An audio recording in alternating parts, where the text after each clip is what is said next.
पुण्याच्या दौंड तालुक्यातील राहू परिसरामध्ये वादळी वाऱ्यामुळे मोठ्या प्रमाणात नुकसान झालंय। पिलाणवाडी येथील शेतकरी बाळासाहेब शेंडगेंच्या 4 खोल्यांचे पत्रे उडून गेलेत। त्यामुळे पंचनामा करून नुकसान भरपाई देण्याची मागणी त्यांनी सरकारकडे केली आहे। त्याशिवाय वादळी वारा आणि पावसामुळे शेतीचंही मोठ्या प्रमाणात नुकसान झाल्याचं त्यांनी सांगितलं।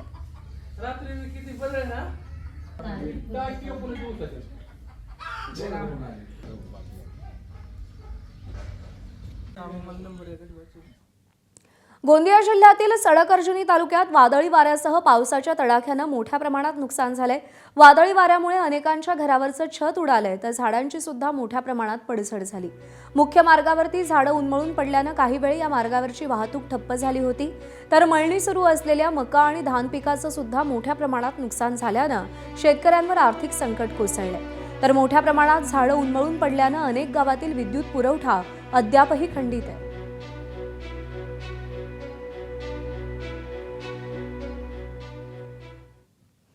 साताऱ्यामध्ये काल झालेल्या वादळी वाऱ्यासह मुसळधार पावसामुळे लक्ष्मी टेकडी भागात अनेक घरांचं मोठं नुकसान झालं। काही कुटुंबांची पत्र्याची घरं उडून गेली आहेत, त्यामुळे संसार उघड्यावर पडले।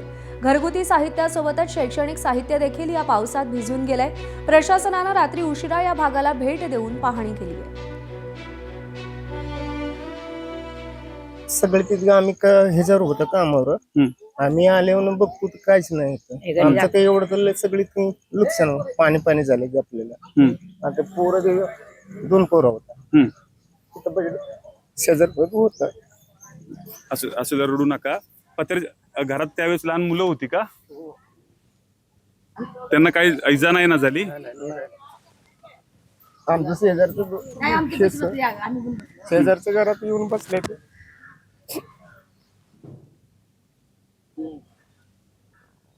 असू द्या, प्रशासनाकडनं काय मदत आतापर्यंत झाली का? पाहणी करून गेलेत का?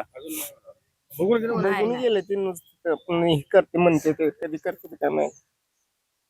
काय मागणी काय आहे तुमची?